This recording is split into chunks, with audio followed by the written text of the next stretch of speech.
Okay guys, been a while since I made a video, a good few weeks. Been kind of busy with work and other bits and pieces. Plus there's not a lot going on at the moment with regards to news on the DSX 900. I'm still waiting for a confirmed delivery date. There's been a lot of speculation on YouTube of when it's going to be arriving, and I've seen a few posts on Facebook saying that the first bikes are going to be in Spain. Whether they're going to be test bikes or they're going to be first batch that's going out to customers, they're going to be arriving the first fortnight of April. So yeah, we're looking at another 4 or 5 weeks maybe till we get the first batch of bikes here into Spain.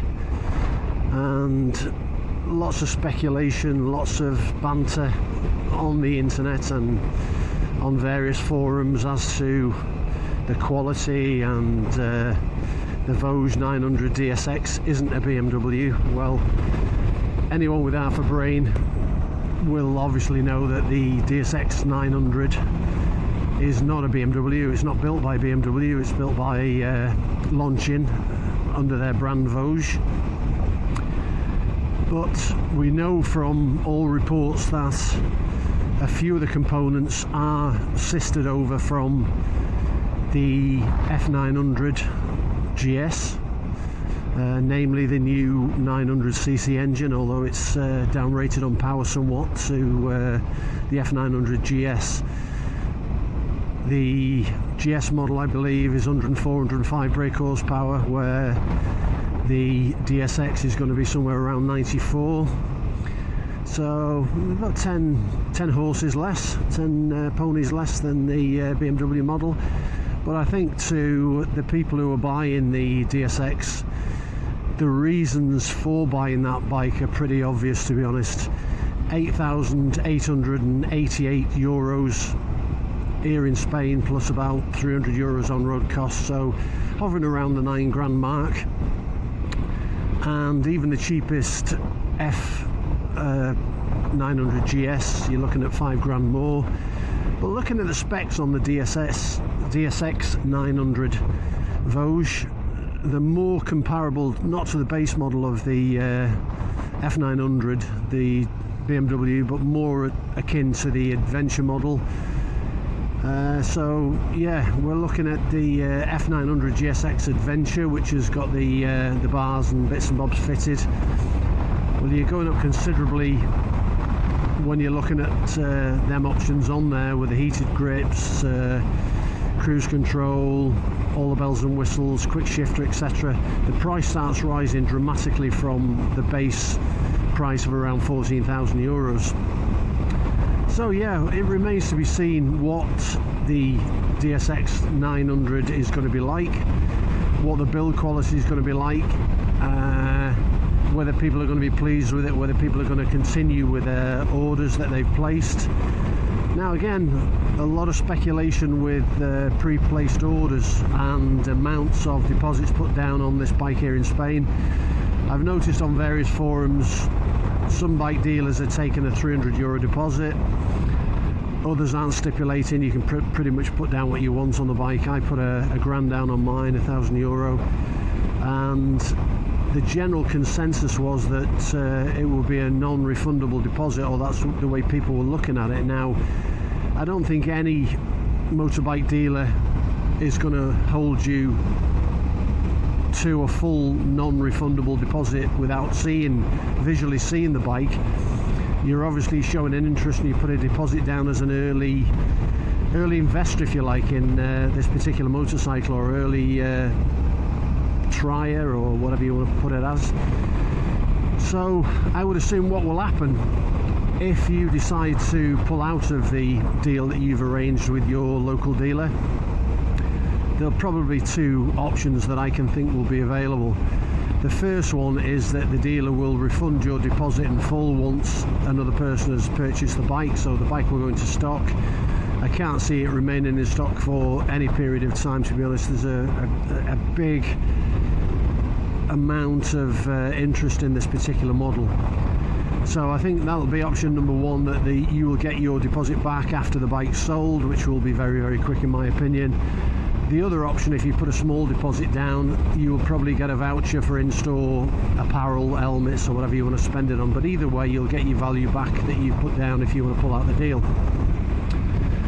Not that I think many will, some maybe will, a very small percentage, but I think in general the overall build quality is going to be just fine with the components that are on the bike.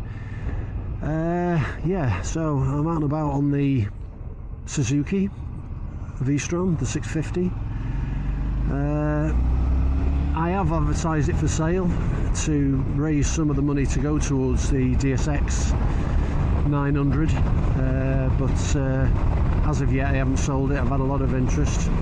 I've had a person who wanted it, was going to pay me the full price but couldn't raise the money, and at the moment, because we've still got another month or so and I'm using the bike, the V-Strom, I've got the Royal Enfield if I need to get out on a bike, but I tend to use this one more, and I tend to use this if I'm going out with my wife, pillion, especially with all the luggage on it to go shopping.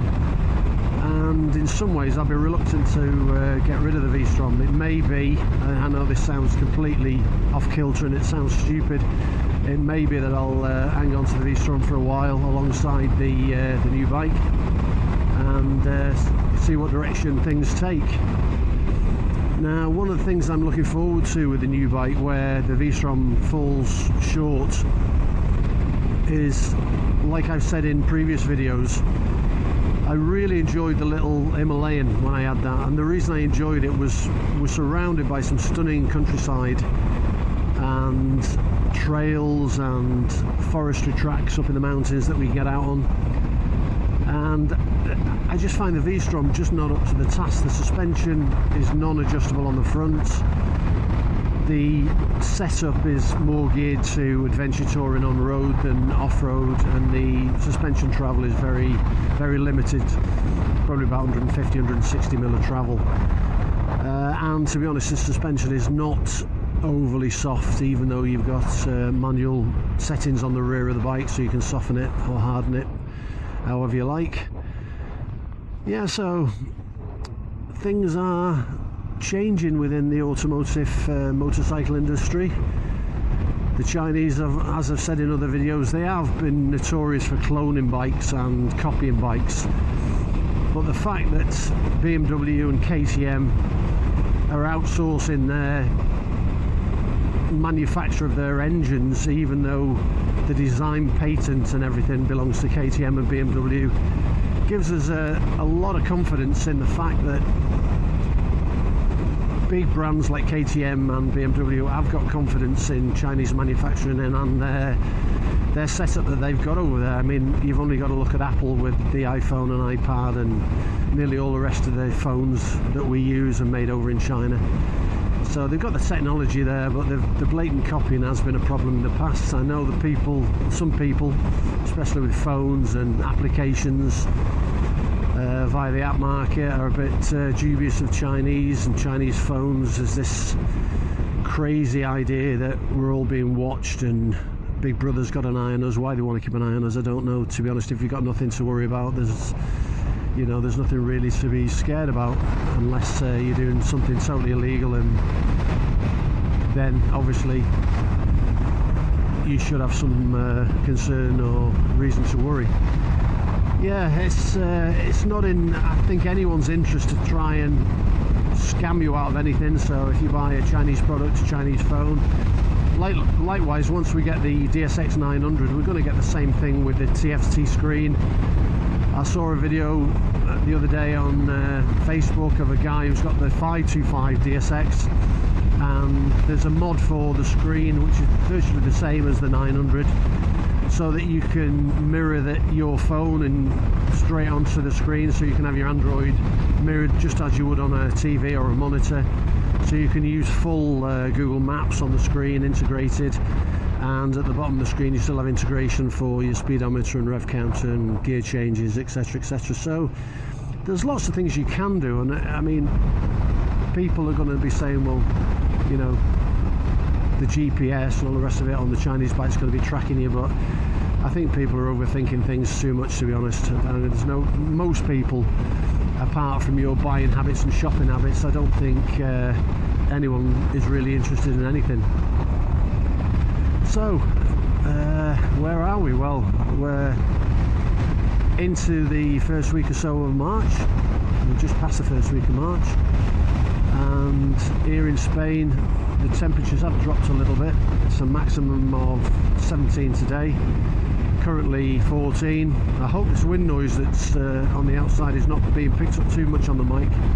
Really breezy today. I'm getting a lot of buffeting, a lot of wind noise. So yeah, we've got 14 degrees at the moment with a high of 17. I quite like it. I mean, I've only got cycling jeans on, boots and a jacket. I haven't got the winter bottoms on, and I'm quite happy in 14, tootling around as long as my top of my hands are warm. Yeah, so yeah, another couple of weeks till we get to spring, officially spring on the 21st of March. And temperatures looking to rise a bit next week. We're looking at midweek temperatures rising up into the mid-20s with lows of 9 and 10 overnight, so they're going to be quite mild and feel quite mild. So guys, I don't know how many of you who watch this channel have put an order down on the DSX 900, whether here in Spain or in Europe in general. As I've said previously, the price varies, and I know in Germany I think it's about 9,500 euros in Germany. Italy's probably similar. Portugal and Spain seem to be the same price. South American countries, I'm not sure what it is over there in Mexican dollars or pesetas or whatever they use over there, but I'm sure we'll find out when the bikes get road tested. It's quite strange, the absence of any real videos or road tests by customers at the moment. I think a lot of the videos we've seen are by test mules, if you like, who are testing the bike in Portugal, in Russia, not in Portugal, in Russia and South America. Yeah, so I think the same thing occurred with the Himalayan prior to it being released for public test. There was a few videos put out by Royal Enfield of the Himalayan going around the Himalayas with test teams on the pre-production models, and I think things are being pretty tightly kept under wraps. What I can't understand is that we're now seeing pictures and videos showing the Voge DSX 900 to be the 2024 model, and previous models are slightly different, showing the 2023 model. Well, you would think if it was released in 2023 there would be road going models, but I'm assuming that's because of the timing with the F900 GS from BMW. So I'm assuming that BMW had not a gag order, but a stop order till they'd release their bikes, and we know their bikes are out being tested and road ridden from dealerships. I've seen a few videos and the bike looks fantastic. Yeah, so very much a period of anticipation. You would think that over the last 12 months that this bike has been seen to be shown on the internet through Chinese bikes, Russians, EICMA and the different shows, that they would have tried and tested the bike and ironed out any bugs that are in the bike. I know when the MT800 came out, there were a few bugs with that, with the mapping on the KTM engine that's in the CF Moto MT800, and I think they've ironed that out pretty much with new mapping. So from what I can gather, especially on the videos that I've seen from Peru in recent days, the guy's saying there's plenty of torque in the bike and it runs smoothly, etc. So we'll have to wait and see a few more reviews, and hopefully as soon as I get mine I'll get a full pick up and ride review and a full overall view of the bike and my opinions, my impressions, build quality. Like I say, I have had a Chinese built bike before. I had the Benelli 500, the little scrambler, and to be honest I couldn't really fault the build quality on that. I didn't like the riser ends on the top. They looked a bit a bit faux, if you like, or not faux, what's the word? They didn't look as high quality. I mean, that's probably just the design of them. And I think looking at the DSX, the adjustable heads on the top do look very similar. So a similar design that maybe not to everyone's liking, but we'll have to wait and see. Anyway guys, I'm going to carry on tootling around the local countryside and enjoying a bit of chicken soup for the soul for motorbikers.